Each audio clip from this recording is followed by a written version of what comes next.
오늘 읽은 본문 마태복음 11장에서 12장 그 두 장이 예수님께서 공생애가 시작된 지 한 대략 1년 반 정도. 그러니까 예수님께서 공생애가 3년 사역하셨으니까 한 절반 정도 그런 시점이라고 보여지는 거죠. 2차 갈릴리 사역 때 일어난 일이었어요. 2차 갈릴리 사역 때. 특별히 오늘 본문 마태복음 11장은 크게 두 부분으로 나눌 수가 있는데요. 1절부터 19절까지는 예수님에 대한 세례 요한의 질문과 또 그것에 대한 예수님의 답변으로 되어 있고, 20절부터 마지막 30절까지는 복음을 받아들이지 않는 지역에 대한 책망과 회개, 그리고 이제 마지막으로 구원으로의 초청으로 마무리하고 있어요. 그래서 그렇게 크게 두 부분으로 나뉘어지는 거죠. 세례 요한은 이사야가 예언한 대로 주의 길을 예비하는 자, 그러니까 주님의 길을. 근데 생각해보면 세례 요한이 그렇다고 뭐 예수님보다 나이가 훨씬 많거나 그런 게 절대 6개월밖에 차이가 안 나요. 사실은 6개월밖에 차이가 안 남에도 불구하고 예수님의 그 길을 예비하는 자로 예언이 되어 있었죠. 그래서 이사야 40장 3절 말씀을 보시면, 외치는 자의 소리여 이르되 너희는 광야에서 여호와의 길을 예비하라, 사막에서 우리 하나님의 대로를 평탄케 하라. 그래서 여기서 광야에서 여호와의 길을 예비하는 자가 바로 세례 요한이다라고 하는 거죠. 이렇게 세례 요한은 메시아가 앞으로 올 것이다, 그러니까 너희는 회개하고 천국이 가까웠다, 그런 하나님의 나라를 선포하는 사람이었어요. 사실 당시의 유대 종교 지도자들은 이런 세례 요한을 오히려 메시아로 오해할 정도로, 그렇게 생각할 정도로, 그래서 회개와 하나님의 나라를 선포하는 세례 요한을 보고 혹시 세례 요한이 메시아가 아닐까라는 생각을 할 정도였어요. 요한복음 1장 20절 21절 말씀에도 보면, 요한이 드러내어 말하고 숨기지 아니하니, 드러내어 하는 말이 나는 그리스도가 아니라 한데, 또 묻되 그러면 누구냐, 네가 엘리야냐 이르되 나는 아니라, 묻되 내가 그 선지자냐 대답하되 아니라 라고 말하고 있는 거예요. 그러니까 당시에 유대인들이 세례 요한을 보면서도 너 도대체 누구야? 네가 뭔데 하나님의 나라를 선포하고 메시아를 선포해? 라고 이야기를 하는 거죠. 근데 그때 당시에도 보면 그 이스라엘 관원들이 메시아에 대해서 굉장히 민감하게 반응하고 있는 모습을 볼 수 있어요. 너무 민감한 거예요. 그러니까 세례 요한을 보고 메시아인가? 그리스도인가? 계속 그걸 이야기하는 거예요. 그러니까 그 메시아를 기다리고 있는 건 분명하죠. 그러니까 유대 민족들도 마찬가지이지만 종교 지도자들 역시도 계속 메시아가 누군지를 주시하고 있었다라고 하는 거죠. 그렇게 세례 요한에게 한 이 질문들은 당시에 그 산헤드린에서 파견된 사람들에게는 사실 너무나 중요한 질문들이었어요. 일단 공회에서는 거짓 선지자인지 아닌지를 먼저 가려야 됐어요. 그게 어떻게 보면 그들의 직무적 책임이었어요. 그러니까 산헤드린 공회에서 저렇게 하나님의 나라를, 말씀을, 복음을 선포하는 사람이 정말 선지자자 아니냐, 그걸 판단을 해야 되잖아요. 거짓 선지자들도 워낙 많았으니까. 그게 산헤드린 공회에서의 일이었던 거예요. 그러니까 계속 묻는 거예요. 메시아냐? 아니냐? 그리스도냐? 아니냐? 그럼 뭐냐? 엘리야냐? 뭐 선지자냐? 계속 물어보는 거예요. 어찌됐든 그런 것들을 책임지고 물어보고 그거를 분간해내야 되는 이유는 뭐냐? 라면 이스라엘 민족들에게는 고대부터 내려오는 사상이 있죠. 메시아 대망 사상을 가지고 있어요. 그러니까 메시아 대망 사상을 가지고 있다라고 하는 것은 어떤 의미냐면, 지금 로마의 압제에서, 어떻게 보면 로마의 압제에서 그렇게 식민 생활을 하고 있는 이스라엘 민족에게 그 메시아가 와서 우리의 민족을 해방시킨다 라고 하는 사상이에요. 생각이에요. 그러니까 메시아가 우리를 해방시켜줍니다. 그것이 메시아 대망 사상이고, 그렇게 되어 있기 때문에 그 메시아를 분간해내고 그 메시아가 누군지 알아내고 하는 것이 그들의 책임이다라고 하는 거죠. 그래서 물어보는 거예요. 세례 요한에게도 물어보는 거예요. 또 질문을 또 하죠. 그러면 엘리야냐? 엘리야냐라는 질문을 해요. 엘리야 선지자 여러분 너무나 잘 아시듯이 죽음을 맛보지 않고 하늘로 올리온 사람이고요. 말라기 4장 5절 말씀에 보면 보라 여호와의 크고 두려운 날이 이르되 전에 내가 선지자 엘리야를 너희에게 보내리니 라는 말씀이 있어요. 이 말씀을 근거로 당시에 요한이 엘리야 선지자처럼 메뚜기와 석청을 먹고 광야에서 생활을 하는 그의 모습을 보고 야 혹시 엘리야가 환생했나? 라고 생각한 거예요. 왜냐하면 말라기 선지자에 그렇게 말씀이 예언되어 있으니까. 마지막으로는 선지자냐라고 물어봐요. 선지자냐? 선지자는 그 모델이 누구냐면 모세예요. 모세. 그러니까 신명기 18장 15절 말씀에도 네 하나님 여호와께서 너희 가운데 네 형제 중에서 너를 위하여 나와 같은 선지자 하나를 일으키시리니 너희는 그의 말을 들을지니라 라고 말씀이 나와 있어요. 그러니까 나와 같은이라고 하는 이 나는 누구냐면 바로 모세예요. 그래서 모세와 같은 선지자가 너희를 다시 일으킬 것이다. 그러니까 이제 어떻게 보면 그 묵시적인 어떤 그런 예언의 말씀임에도 불구하고 이것이 세례 요한을 보고 선지자인가? 라고 생각할 정도로 그렇게 물었다라는 거죠. 그래서 항상 그걸 물어봐요. 예수님께도 그렇게 물어보는 거예요. 메시아냐? 그러니까 그리스도냐? 뭐 엘리야냐? 선지자냐? 이렇게 물어봐요. 항상 이 세 가지를 물어보는 거예요. 이 세 가지를 물어보는 거는 당연하죠. 어떤 의미가 있다고요? 메시아 대망 사상을 가지고 있는 그들에게는 이 세 가지의 질문을 꼭 던져서 이것을 물어보고 그러냐 아니냐라고 확증할 필요가 있다라고 하는 거죠. 하지만 세례 요한은 메시아에 대한 확고한 개념이 있었어요. 자기가 가지고 있는 메시아에 대한 개념. 그러니까 당시의 모든 이스라엘 민족은 메시아가 구약의 말씀에 근거해서 정치적인 메시아로 이스라엘을 해방하고 다윗의 영광을 되찾는 것, 그것을 기대하는 게 보편적인 이스라엘 민족들의 메시아관이었다면 세례 요한은 달랐어요. 세례 요한이 가지고 있는 메시아관은 뭐냐?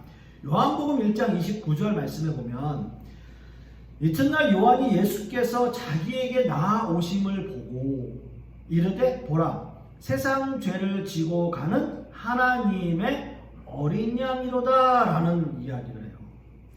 그러니까 세례 요한의 고백은 달랐죠. 정치적 메시아를 꿈꾸고 있던 이스라엘 민족이었지만 세례 요한이 생각하고 있는 메시아관은 그 정치적 메시아가 아니라 어린 양으로서 이 땅에 오신 예수 그리스도를 바라보는 뭘 지고요? 세상 죄를 지고 오신 어린 양으로 생각하고 있었다는 거죠. 그래서 이렇게 표현한 거예요.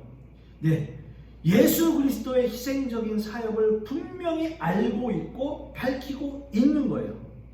인간의 죄악으로 인해서 하나님과 단절된 삶을 살아갈 수밖에 없는 죄악된 인간들을 중재할 유일하신 분 하나님, 모든 세상 죄를 지고 가는 어린 양, 이 모든 것들을 화목해 하실 오직 유일하신 한 분 하나님 예수 그리스도를 증거하고 있는 거예요. 이것이 세례 요한의 메시아관입니다. 자, 그런데 오늘 본문의 말씀을 보시면 여러분들도 눈치를 채셨겠지만 2절 말씀을 한번 보세요. 2절 말씀 다시 한번 보시면 요한이 옥에서 그리스도께서 하신 일을 듣고 제자들을 보내어 라고 되어져 있습니다. 요한이 어디에서요? 옥에서, 감옥에서 요한이 이 일을 시작하고 있어요. 요한은 그 당시에 헤롯 안티파스가 동생의 아내를 취했고 여러 가지의 죄악을 낱낱이 밝히면서 결국 너무 세례 요한을 미워했던 헤롯 안티파스가 그를 감옥에 가두게 됩니다. 그렇잖아요. 동생의 부인을 뺏어서 자기의 와이프로 삼는 것 자체가 엄청난 죄악이잖아요. 그런데 이 안티파스가 여러 죄악들이 정말 입에 담을 수 없는 그런 죄들이 많았어요. 그것을 세례 요한은 다 얘기하는 거예요. 사람들한테. 얼마나 미웠겠습니까? 얼마나 미웠겠습니까? 그래서 세례 요한은 그렇게 감옥에 갇히게 되었고요. 그런데 감옥에 있으면서 뭐 이제 제자들이 여러 가지 밖의 상황들을 이렇게 듣고 보고 그런 것들을 세례 요한에게 이렇게 알려줄 거 아닙니까? 근데 그렇게 알려주는 것을 듣고 그 뒤에 말씀을 보면 그리스도께서 하신 일을 듣고라고 말하고 있어요. 그러니까 예수님의 그 세례 요한의 제자들이 예수님의 모습들을 보고 하신 일들을 보고 세례 요한한테 이야기하는 거예요. 세례 요한이 했던 일은 너무나 자명하죠. 하나님의 복음을 선포하고 하나님의 나라를 선포하고 또 인간들에게 사람들에게 회개해야 할 것을 선포하는. 그래서 너희가 회개하라 하나님의 진노가 임박했다라고 외쳤던 선지자예요. 마태복음 3장 7절 말씀에도 보면 요한이 많은 바리새인들과 사두개인들이 세례 베푸는 데로 오는 것을 보고 이르되 독사의 자식들아 누가 너희를 가르쳐 임박한 진노를 피하라 하더냐라고 선포해요. 즉 메시아의 도래가 형벌과 심판을 베푸는 자로 선포하고 있는 거예요. 자 한번 보세요. 예수님께서 세례를 받으러 오실 때는 분명히 세상 죄를 지고 가는 하나님의 어린 양이다 라고 이야기를 했음에도 불구하고 세례 요한이 하나님의 말씀을 복음을 선포할 때는 뭐라고 선포했냐면 하나님의 진노가 임박했다라는 선포를 계속 해요. 그리고 요한은 자신의 제자들을 예수님께 보내는 거예요. 그리고 3절 말씀을 보세요. 3절 말씀을 다시 보시면 예수께 여짜오되 오실 그이가 당신이오니까 우리가 다른 일을 기다리오리까 라고 예수님께 질문을 하는 거예요. 자, 요한의 제자들이 질문이 그러니까 요한의 제자들의 질문이 곧 요한의 질문이잖아요. 그러니까 세례 요한이 제자들을 보내서 제자들이 예수님께 질문하는 거잖아요. 우리가 다른 분을 기다려야 됩니까? 아니면 당신이 메시아입니까? 라는 질문을 하는 거잖아요. 분명히 세례 요한이 예수님을 보고 뭐라고 얘기했습니까? 세상 죄를 지고 가는 하나님의 어린 양입니다 라고 분명히 이야기하고 증거했음에도 불구하고 오늘 본문의 말씀을 보면 예수님에 대해서 진짠가 가짠가 라는 생각을 어떤 의심을 품게 되고 그 품은 것을 해결하기 위해서 제자들에게 그 질문을 하라라고 이야기해서 제자들이 예수님께 그렇게 질문하는 거예요. 오실 그이가 누구예요? 메시아예요. 메시아가 당신입니까? 아닙니까? 라는 질문을 직접적으로 던지는 거예요. 예수님에게. 구약의 여러 구절들에서도 인용되고 있는 사실상 하나의 명칭이 바로 메시아입니다. 자, 그런데 세례 요한이 생각하고 있는 자신이 말씀으로 선포했던 메시아의 모습이 세례 요한이 생각했던 그분의 모습이 아니었다라고 하는 거예요. 자, 어린 양이라고 선포했음에도 불구하고 세례 요한이 선포했던 건 뭐냐면 임박한 진노에 대해서 선포했어요. 그래서 독사의 자식들아 라는 이야기도 꺼내가면서 세상 가운데 선포한 건 뭐냐면 임박한 진노, 그러니까 하나님의 진노가 곧 임할 거다라는 이야기를 계속 했는데 예수님이 하시는 모습이 그건 아니었다라고 하는 거예요. 그러니까 혼란을 겪는 거예요. 세례 요한이 혼란을 겪는 거예요. 뭐냐면 자신이 생각했던 그 메시아가 어린 양이라고 말을 했지만 그가 선포하는 건 진노로 선포했기 때문에 거기에서 뭔가 괴리감이 생기게 된 거예요. 결국 요한이 선포했던 것은 세상의 권력의 힘 앞에서 처참하게 무너지는 모습이었다는 거죠. 예수님이.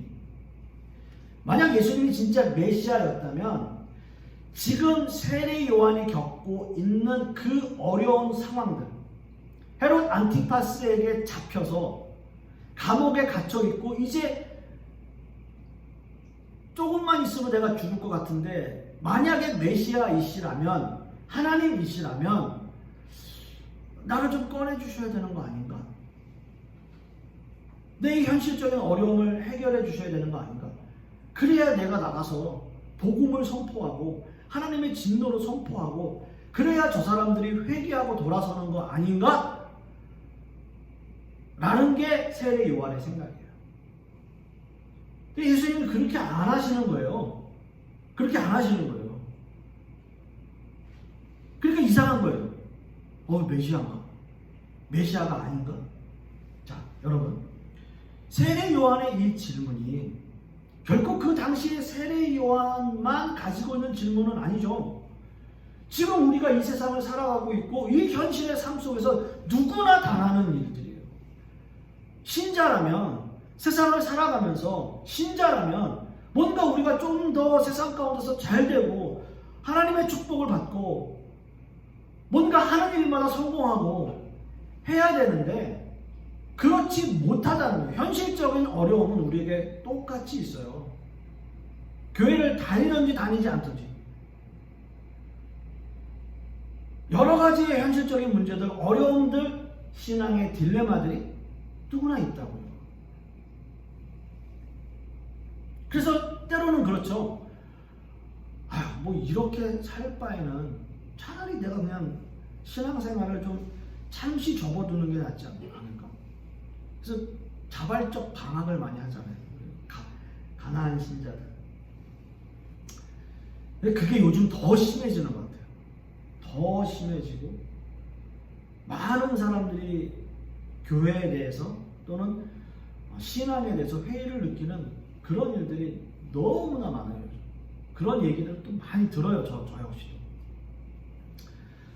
자, 그런데 여기서 예수님의 대답이 정말 너무나 은혜가 되는 게 뭐냐면, 한번 보세요.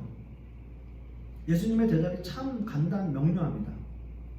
4절 말씀을 보시면 예수께서 대답하여 이르시되 너희가 가서 듣고 보는 것을 요한에게 알려라. 너희가 듣고 보는 것을 요한에게 알려라 라고 말해요. 그래서 예수님의 대답이에요. 듣고 보는 거, 니네가 듣고 보는 거 요한에게 알려. 그렇게 말씀하십니다. 그런데요, 지금까지 요한의 제자들은 예수님의 행적을 낱낱이 보고 듣고 그 모든 것들을 요한에게 알렸어요. 그렇게 알렸는데도 요한은 예수님께 제자들을 보내서 당신이 메시아입니까? 아닙니까? 라는 예수님의 답변을, 직접적인 답변을 듣고 싶어 했어요. 그리고 이어서 5절 말씀을 보세요. 5절 말씀 보시면 맹인이 보며 못 걷는 사람이 걸으며 나병 환자가 깨끗함을 받으며 못 듣는 자가 들으며 죽은 자가 살아나며 가난한 자에게 복음이 전파된다 하라. 자, 이게 참 희한한 말씀이죠. 지금까지 예수님께서 어떻게 보면 1년 반 동안, 공생의 사역이 시작된 지 1년 반 동안 하신 사역이에요.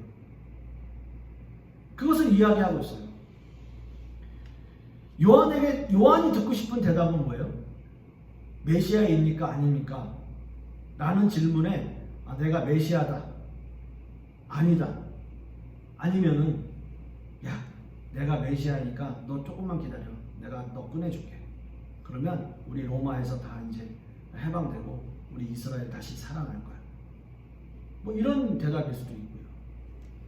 근데 그런 대답하고는 전혀 관계가 없는 그런 답을 하시는 거예요. 어려운 사람 도와주고, 가난한 사람, 병든 사람 위해서 내가 살아왔고, 나병 환자가 깨끗함을 받았고, 죽은 자가 살아나고, 가난한 자에게 복음이 전하고, 전혀 세례 요한이 듣고 그러니까 듣고 싶어하는 대답은 아니었던 거죠. 그런데요, 이 답에 비밀이 숨겨 있어요. 예수님의 이 답에 비밀이 숨겨 있어요. 뭐냐 하면 세례 요한이 이 말씀을 듣고 분명히 깨달았을 거예요. 예수님께서 메시아다, 아니다 라는 답은 하시지 않았지만 그 말씀, 예수님께서 하신 그 말씀을 통해서 무릎을 탁 치는 답을 얻었을 거예요. 왜요? 이사야의 말씀을 인용하셨으니까요. 예수님께서 이사야의 구약의 말씀을 인용하셨어요. 근데요, 이사야서의 구약의 그 말씀은 메시아를 예언하고 있는 말씀이에요. 그 답이 메시아를 예언하고 있는 말씀이 바로 그 답이에요. 그래서 이사야서의 말씀에 이렇게 나옵니다. 이사야서 35장 5절 6절 말씀에 그때 맹인의 눈이 밝을 것이며 못 듣는 사람의 귀가 열릴 것이며 그때 저는 자는 사슴같이 뛸 것이며 말 못하는 자의 혀는 노래하리니 이는 광야에서 물이 솟겠고 사막에서 시내가 흐를 것입니다. 마지막 한 가지가 또 이사야서 61장 1절 말씀에 주 여호와의 영이 내게 내리셨으니 이는 여호와께서 내게 기름을 부으사 가난한 자에게 아름다운 소식을 전하게 하려 하심이라. 나를 보내사 마음이 상한 자를 고치며 포로된 자에게 자유를 갇힌 자에게 노임을 선포하며. 이 말씀이 이사야서 말씀에서 메시아를 예언하는 대표적인 말씀이에요. 대표적인 말씀. 가난한 자에게 아름다운 소식, 가난한 자에게 복음을. 예수님께서 뭐라고 하셨어요? 가난한 자에게 복음을 전파하며 맹인이 눈을 뜨며 저는 자가 걷게 되고. 모든 말씀이 구약 말씀 이사야서의 말씀에 메시아를 예언하는 대표적인 말씀들로 답을 주시는 거예요. 세례 요한에게 답이 됐을까요? 안 됐을까요? 당연히 됐죠. 당연히 됐죠. 구약의 예언의 말씀 세례 요한이 모를 리가 없고요. 이사야서의 그 말씀이 메시아를 예언하는 말씀이라고 모를 리가 없어요. 메시아입니까? 아닙니까? 단도직입적으로 답은 얻지 못했지만 그 답 속에 내가 메시아다라는 분명한 답이 있었어요. 세례 요한이 그 말씀을 듣는 거예요. 예수님의 답을. 자, 그래서 마지막 6절 말씀을 보시면 누구든지 나로 말미암아 실족하지 아니하는 자는 복이 있도다 하시니라. 실족하지 않는다는 것, 걸려 넘어지지 않는다는 것을 의미해요. 물론 이 마지막 구절에서 요한은 내가 추구하는 답, 그러니까 메시아입니까? 아닙니까? 라고 하는 것에 대해서 답은 얻지 못했지만 분명히 이것은 세례 요한에게 답이 됐어요. 이사야서의 말씀을 통해서 답이 됐고요. 그 답을 얻었을 때 세례 요한은 결국 순교해요. 순교하는 거예요. 너무나 분명한 답을 듣고 순교해요. 사랑하는 성도 여러분, 때로는 우리는 신앙생활을 하면서 우리가 이해하지 못하는 현실적인 일들이 우리에게 있어요.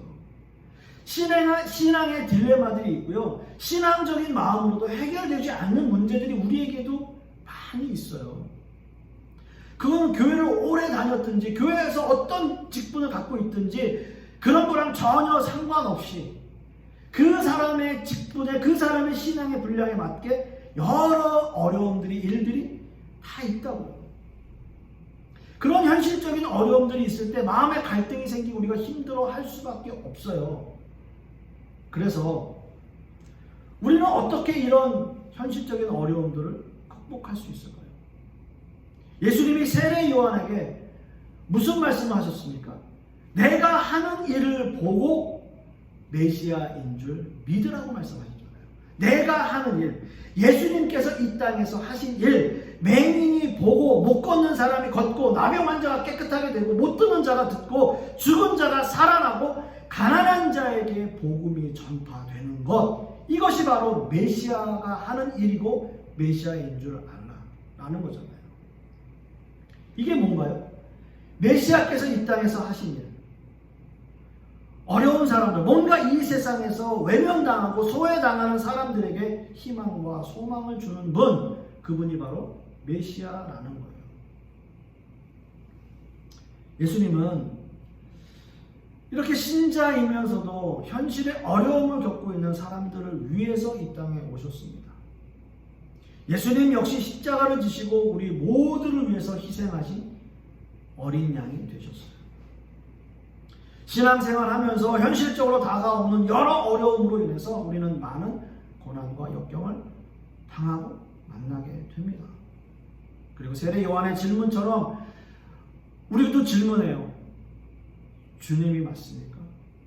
정말 하나님 맞습니까? 정말 나의 하나님이십니까?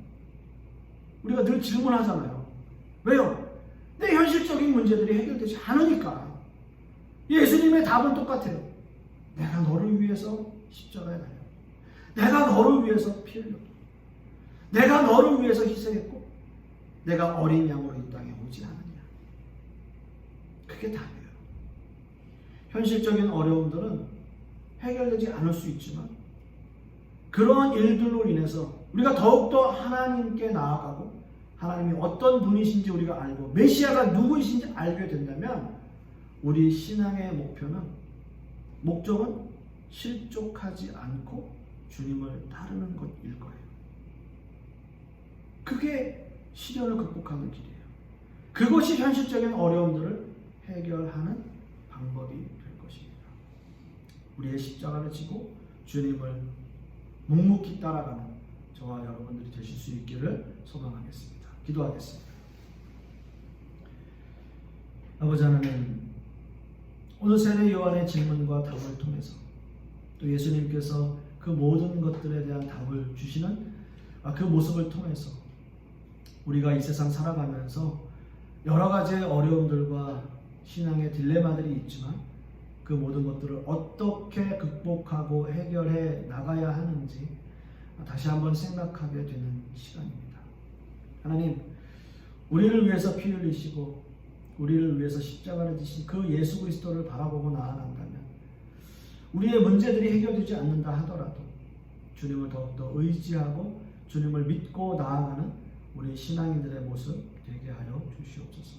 이 모든 말씀 우리 주 예수 그리스도의 이름으로 기도하고 이제는 우리 주 예수 그리스도의 은혜와 아버지 하나님의 극진하신 사랑과 성령님의 내주 교통하시니 오늘 말씀을 통해서 여러 가지 어려움들이 우리에게 있을 수 있지만 그 모든 것들을 주님을 바라보고 십자가를 바라보고 이겨내기를 소망하는 우리 하나님의 백성들의 머리 위에 그 자녀들 위에 그 사업과 직장 위에 그리고 우리 풍요로운 교회 위에 이제부터 영원토록 함께 있을지어다. 아멘.